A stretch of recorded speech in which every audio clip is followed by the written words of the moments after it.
No. No. Bro, what's up with y'all keep saying my boy Drizzy got a ghostwriter? My boy be writing all his music, bro. Stop playing with him. He is not one of them. Y'all see this? Don't do that. Drake not one of them. Let me see what this about, man. I am not a ghost. I'm sick of it. You're not a ghost. Oh, boy, you gotta be kidding me. I know this man ain't coming out of nowhere trying to... Oh, no. Ain't no way. Can't be. Man who became known as Drake's ghostwriter, whose name is Quentin Miller, going off to the pushback of a recent interview clip of his going viral. I've been still writing for people ever since. You know, I done work with Nas. Fam, you damn near is a ghost. I ain't never seen you before, bro. I ain't never heard you before. Shit, the only thing standing out is that yellow M on your hat, fam. Like, yeah, fam. Something going on, brother. Big Sean, Jeezy, well, a bunch of other people, Jeremiah, Ty Dolla $ign, a bunch of other people. Everyone ran with this as Quentin Miller saying he wrote for Nas, and Nas being one of the most respected rappers and lyricists who write his own music. Understandably, this went viral. But Quentin Miller's frustration is valid in the original video because he never asked for any of this, and his reputation became that of a ghostwriter. It all started thanks to Meek Mill, who on July 21st, 2015, decided to go on Twitter and say the following: "Stop comparing Drake to me too. He don't write his own raps. That's why he ain't tweet my album, because we found out. The whole game know for real, they scared to tell the truth. I can't wait talk these guys and sit back and act like they don't know.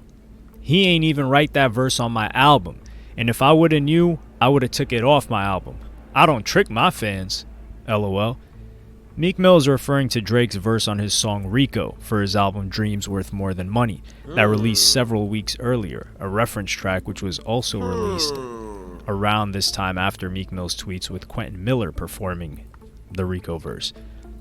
He was upset that Drake didn't post his album and is why he went on this exposal and rant against him. While Quentin Miller does have writing credits on the song Rico with Drake and Meek Mill. Other artists know though. Lil Wayne and Nicki know. Ask them. They gon' act like they don't see them tweets. And it ain't about no tweet. He ain't post my album and he on it because he know we found out. It's so much to it, LOL. This exploded in the hip-hop sphere and music as a whole.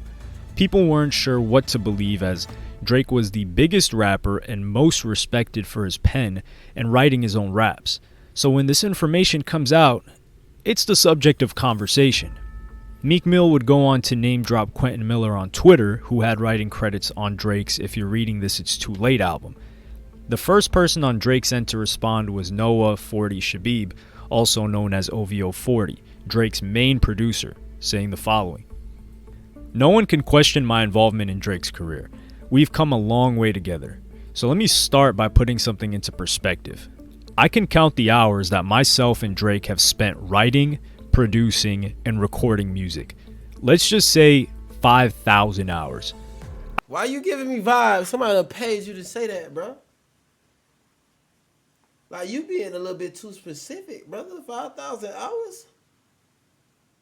What, you went in the computer and documented this information? What's going on, bro? What's really going on, bro? Spent maybe 30 minutes in a studio with Q. Stop playing with my Nice boy, enough man. guy, very talented.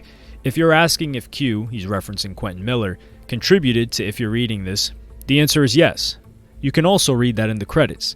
Rap has a stigma about writing your own lyrics, and rightfully so. It's a very personal art form, and it's rooted in speaking truthfully. We go beyond the normal boundaries that rappers want to sleep themselves stuck in. We've been fighting those rules from day one. If no one noticed, there weren't many singing rappers in 2008. There's countless number ones and songs Drake has written for others, never mind himself. That's the funny part, LOL.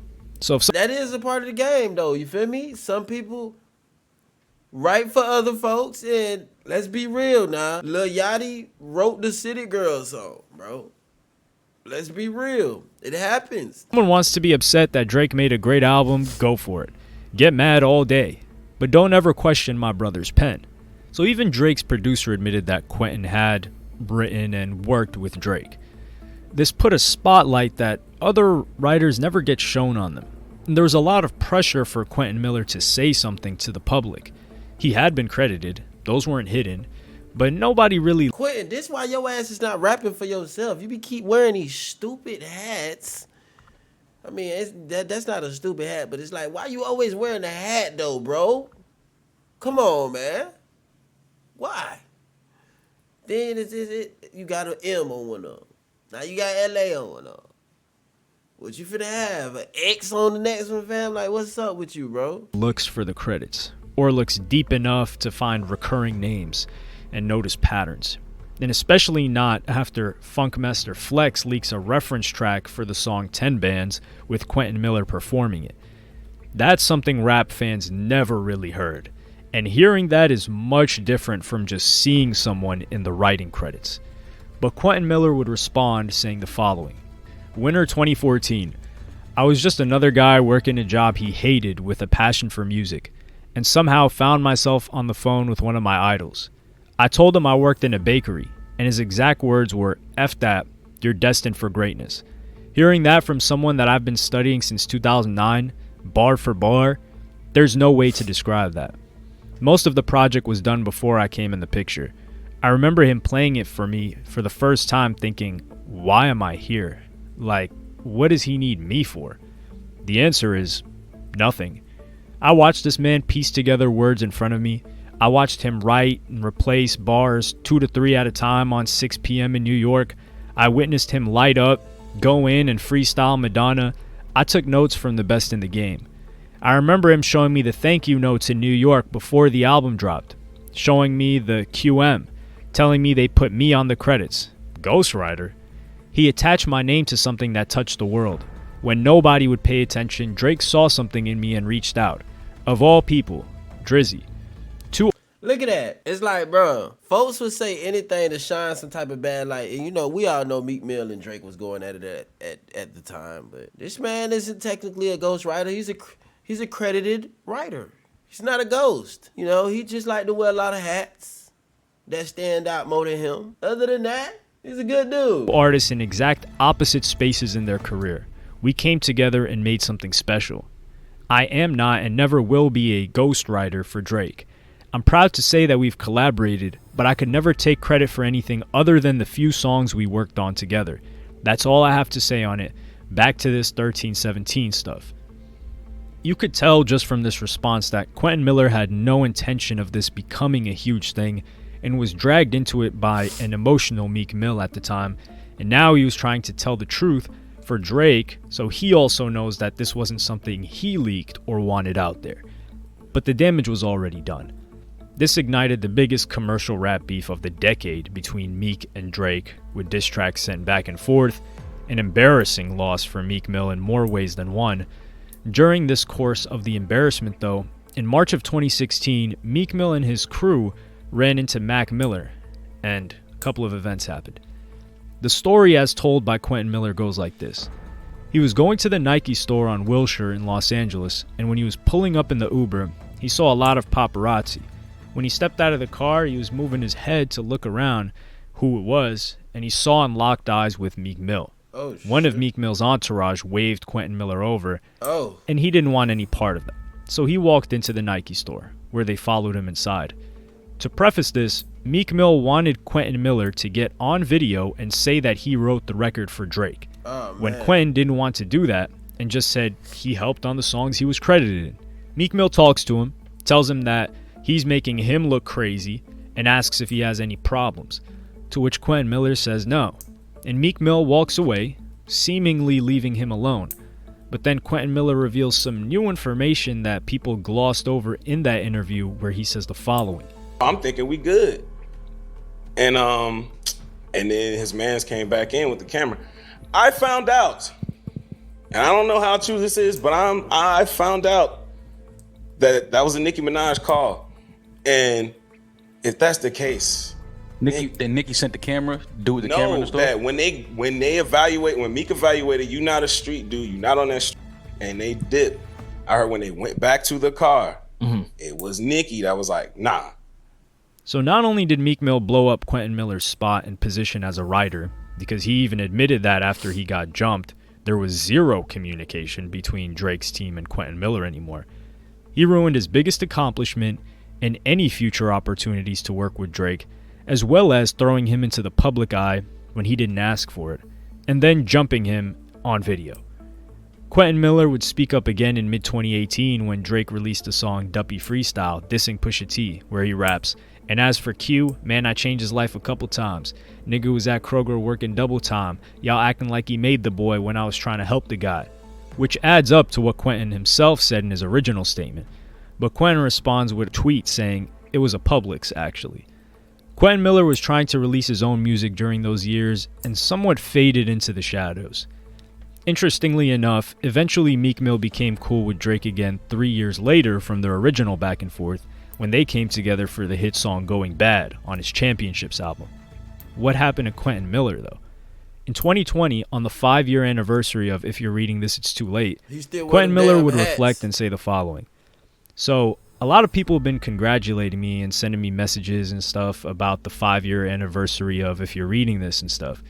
It's pretty much taboo for me to even talk about it." And that nigga Drake and Meek, them niggas is best friends now. They watch basketball games and they do shows together, you know? So it's just like, what was that even for? What was all of that for? You know, like all the stress that it caused, you know? And I know everybody else is able to move on because everybody else's careers was established. My career wasn't established. And I was looking at that, if you're reading this moment, you know, at the time when I did it, I'm coming not fresh off, you know, 3 years ago I was dropped, and not for my publishing deal, but I was dropped as an artist, and I'm working these ass jobs. I'm working Publix, I'm working Target, I'm working factories and warehouses, I'm working different temp agency gigs, and then If You're Reading This came, and it's like, my life is about to change, you know? And, you know, it's just crazy how the best moment of my life, you know, after a tweet turned into like one of the most stressful moments of my life, you know? What did He elaborates that he also lost his relationship with DJ Drama and Don Cannon after that too, because there were rumors that it was Drama who leaked the reference track because he had some issue with Drake and they just wanted to clear their own names and distance themselves from Quentin Miller. See how the best moment of my life, you know, after a tweet turned into like one of the most stressful moments of my life, you know?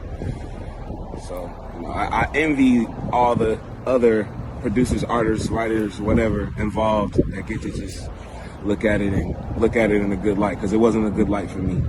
It was hell for me at the, you know? And 5 years later, you know, still trying to shake, but it is what it is. Glad y'all enjoyed it. It's whatever, man. I'm trying to move forward. To the music game, labels, artists, whoever, take a chance on me. Take a chance on Quentin Miller, man. Y'all know I do these records. Y'all know I got these records. I could do this in my sleep. Take a chance on me, man. Stop wearing them hats first. Just stop. And gray t-shirts ain't it, especially the ones with the black rim around the neck. Them ain't it. I think folks would take that chance then, fam. Everybody want to kick me to the curb, man. Everybody want me to just play the background, and they just want to just give me ideas for this person, give me ideas for that person. Man, give me the opportunity, man. Give me the ball, man. I see a lot of artists out here that I know for a fact I can box with, man. I can box with all these niggas, man. So take a chance on Quentin Miller, man. Lyrically, you probably can, but not hatamatically. Hatamatically, nah, fam. 2020, new decade, man. It's just over with, man. Take a chance on me, man. That's it. And now, fast forwarding to 2022, the most recent opportunities he's had, when he talks about people he's been able to work with since that fateful day, he has a lot of negative press on him because people are trying to discredit Nas' work on what he built up for decades by saying he has had writers and using this interview clip as proof. Quentin Miller summarizes why he's so frustrated with being forced to be a ghost and also explains the business of being a writer. Writers post their work and talk about their work all the time. You know why? It helps it also helps with the business of writing. When people know that you are part of certain things, it makes people more prone to work with you, you know? It's kind of part of the job, is naming your resume or your catalog or whatever. It kind of... Bro, I'm dead. Like, why you still got that hat, bro? Why? The hat gotta go now. goes with it. But it's not that way with me, because I just so happen to have had a situation with the biggest artist in the world, and it turned into a whole ghostwriting scandal, and now I am the ghost. Now anytime people work with me, it's like I'm supposed to be a ghost, but I'm not a ghost. You don't make money being a ghost. They don't pay you. Artists don't give a if you have money or not.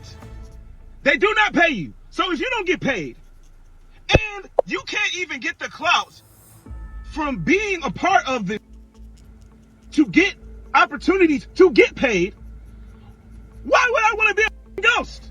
I'm gonna let y'all know what he messed up at.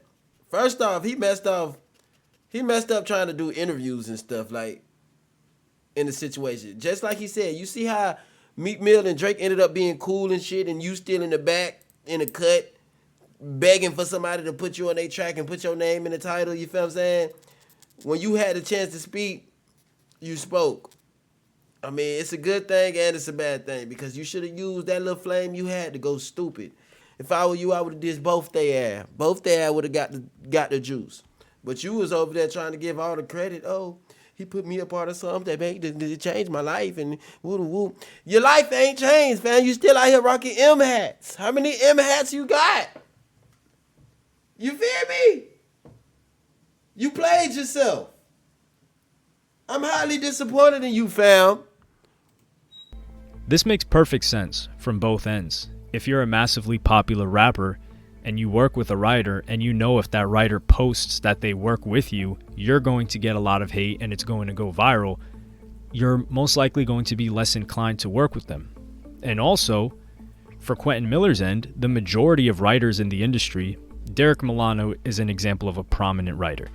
He took down a bunch of posts on his feed when I was doing research for this video, but in the link in his bio, there's a playlist that has all of the songs he's worked on for artists like Beyonce, City Girls, Flo Milli, Megan Thee Stallion, G-Eazy, and many more. He's smart. Quentin Miller's robbed from being able to operate in this manner, and it's understandable why he replies in such frustration.